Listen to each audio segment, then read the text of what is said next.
বন্ধুরা আজকে অনেক ভিডিও আপনি দেখেছেন, এর আগে অনেক প্লেনের ভিডিও দেখেছেন, যেমন পাকিস্তান এয়ারলাইন্স এইসব ভিডিও দেখেছেন। এছাড়াও আপনি স্প্যাল যে প্লেনটা আছে সেই ভিডিওও দেখেছেন।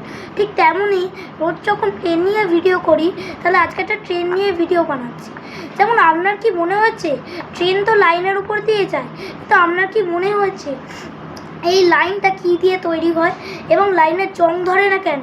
আপনার নিশ্চয়ই মনে হয়েছে যে লাইন কিভাবে পেঁচানো হয় এবং কি করে লাইন জল ঢোকে না, এবং ট্রেনে স্টিয়ারিং বা হ্যান্ডেল না থাকলেও লাইন কী করে চেঞ্জ বা ট্রেন রান করে লাইনের উপর, সেইটা আজকে ভিডিওতে বলবো।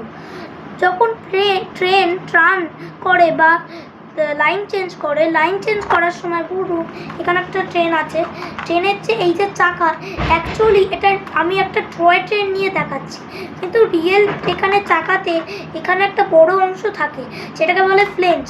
এই ফ্লেঞ্চের কাজ হচ্ছে ট্র্যাকের সাথে এই চাকাগুলোকে ট্র্যাকের সাথে আটকানো।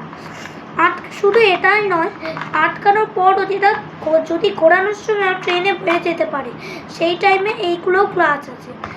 আর বাকিটা যেটা ট্রেনের উপর থাকে আপনি লক্ষ্য করে দেখেছেন, ওটা একটু কর্নিক্যাল শেপে তৈরি করা হয়, যেমন এরকম কোন আইসক্রিমের বাটিতে তেমন তৈরি করা হয়, মোটা থেকে সরু। ঠিক তেমনই ট্রেনের চাকাটা মোটা থেকে সরু হয়। এই ঘটনা যখন লাইন এরকমভাবে বেঁকে থাকে, জন্য আমি দুটো এরকম লাইন নিলাম, এটা অটোমেটিক্যালি বেঁকে যাবে। কারণ এটা অটোমেটিক্যালি এই জন্যই বেঁকাবে, কারণ এই যে এই কর্নিক্যাল শেপের কারণে এইটা উল্টো দিকের চাকায় ধাক্কা লাগে, আরেকটা চাকা দিয়ে বেরিয়ে যাবে। এবার মনে করুন এই কর্নিক্যাল শেপটা কীভাবে কাজ করে সেটা নয় অন্য একটা ভিডিও বানিয়ে দেবো, সেটা পরে বানিয়ে দেবো। ঠিক আছে, এখন আসা যাক লাইন চেঞ্জ করা পদ্ধতিটা এবং লাইন টার্ন করার কাজটা এই চাকাই নিজে করে। এই যে লোকো পাইলট যে ট্রেনের থাকে, সে শুধু সামনে বসে একটাই কাজ করে, ব্রেক নিয়ন্ত্রণ করা। এবার আপনি বলতে পারেন যে এইবার লাইনে কেন জং ধরে না, এইটা শেখার জন্য আপনাকে আগে ট্রেনের যে জং জিনিসটা শিখতে হবে। মনে করুন এখানে একটা জংয়ের কিছু মেটাল থিং, যেমন এই মেটালটা আমি দেখাচ্ছি, এই মেটালের সামনে মনে করো সান আছে, কিছুদিন যাওয়ার পর এইটা জং ধরে যাবে। সেই জং ধরার পরে যে অক্সিজেনটা এখানে যায় সেইটাকে বলে জং। আর যখনই জং ঢোকে অক্সিজেনের মধ্যে দিয়ে, তখনই কার্বন ডাইঅক্সাইডের সাথে এইটা পুরো একদম জং, এখানে একটা ধরনের এখানে জং ধরে যায়, সেটাকেই বলা হয় জং বলা হয়।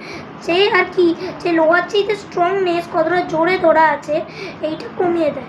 যেমন এই মেটালেও কিছু কিছু জায়গায় জং ধরা আছে, যেমন এই জায়গাটায় জং ধরা আছে, কিন্তু পুরোটা এখনও জং ধরেনি। ঠিক আছে, তাহলে চলুন আপনি জংটা শিখে গেলেন, এবার আপনি বলতে পারবেন ভারতের সবথেকে কোনটা স্পেশাল এবং কোনটা ফাস্টেস্ট ট্রেন। সেটা হচ্ছে বন্দে ভারত এক্সপ্রেস। কারণ বন্দে ভারত এক্সপ্রেস এমন একটাই যে ফাস্টেস্ট ট্রেন, এটা 100 কিলোমিটার/আওয়ার স্পিডে চলতে পারে। এছাড়াও অন্য একটা আমি ভিডিও বলছি, আমি বলছি যে লাইন কী করে বেছানো হয়। লাইন বেছানোর আগে প্রথমে হচ্ছে এগুলোকে সরু সরু করে কংক্রিটে কাটা হয়, কংক্রিটের কাটার পর আগুনে এগুলো বেছানো হয়, আগুনে বেছানোর পর আবার এগুলো করে কাটা হয়, কাটা হওয়ার পর এটাকে রেফ্রিজারেটরে দেওয়া হয়, বড় লাইনের রেফ্রিজারেটর। তারপরে এটা ঠান্ডা হয়ে যাওয়ার পর ছোটো ছোটো চাকার মধ্যে দিয়ে লোহাগুলোকে সরু করে, এবং সরু করার পরই তারপর লাইন বসানোর কাজ শুরু হয়ে যায়। যেখানে এই নর্মাল সমতল জায়গায় লাইন বসানো হয় সেখানে 1 কোটি টাকা খরচ লাগে, কিন্তু যেখানে পাহাড় যে জায়গায় সেখানে লাইন বসাতে গেলে আরও খরচের সংখ্যা আরও বেশি বেড়ে যায়। এইবার আপনি বলবেন যে এই ট্রেন যে যায়, ট্রেনের লাইন কী করে বেছানো হয়। লাইন বেছানোর আগে প্রথমেই একটা জিনিস হলো সাবগ্রেড, যেটা মাটি দিয়ে তৈরি হয়। সাবগ্রেডটা ওঠানো হয় কারণ আপনি নিশ্চয়ই দেখেছেন যে লাইন তৈরি হওয়ার আগে সাবগ্রেডটা একটু ওঠাতে হয়। কিন্তু কেন ওঠায়? যাতে না জলটা ঢুকে যায়। জল ঢুকলেই তো আপনি জানেন যে ট্রেন লাইন থেকে ভেঙে অ্যাক্সিডেন্ট করতে পারে। এরপর শুধু জল নয়, অন্য জিনিসও। তারপর সাবগ্রেডের পর বাটাম ব্লাস্ট বসানো হয়। বাটাম ব্লাস্ট হচ্ছে এগুলো রাফ পাথর, এগুলো যাতে লাইনগুলোকে বসাতে সুবিধা করে। তারপর যে স্লিপার যেমন লাইনের যে কংক্রিটের যে বিলটা, ওগুলোকেই স্লিপার বলে। স্লিপার বসানোর পর বসানো হয় ওই লোহার লাইনের জিনিসপত্র বসানোর পর তারপর ট্রেন যায়। এবার আপনি বলতে পারেন যে এই যে লাইন পরিবর্তন কাজটা কিভাবে হয়।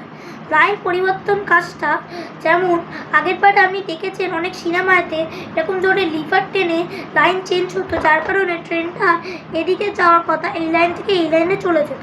কিন্তু এখন এটা একটা মোটর হয়, মোটরটা ঠিক এইরকম ছোট্ট দেখতে। এই ছোট্ট মোটরের সাহায্যে লাইনের থাকলে একই কাজটাই চলে। এবার আপনি বলতে পারেন যে লাইন কিভাবে চেঞ্জ করে। লাইন চেঞ্জ করার সময় এই চাকার ফ্লেঞ্চের কারণে একবার যদি পয়েন্টটা ডান দিকে সেট হয়ে যায় ডান দিকে চলে যাবে, এবং যদি সোজা সেট হয়ে যায় সোজা চলে যাবে। ঘটনাটা হচ্ছে এইবার ওই যে নর্মাল যদি ক্রসিং থাকে তাহলে ওই জায়গাটায় চাকা আটকে যাবে কি, এর কারণে ওখানে একটু গ্যাপ রাখা হয়। কিন্তু এখনও সমস্যা ছাড়েনি যে যদি গ্যাপটা সমতলভাবে থাকে তাহলে ওখানে গিয়ে চাকাটা একটু নেবে যাবে, নেবে গেলে ওখানেও দুর্ঘটনা করতে পারে। ওর কারণে ওগুলো একটু বাড়িয়ে দেওয়া হলো।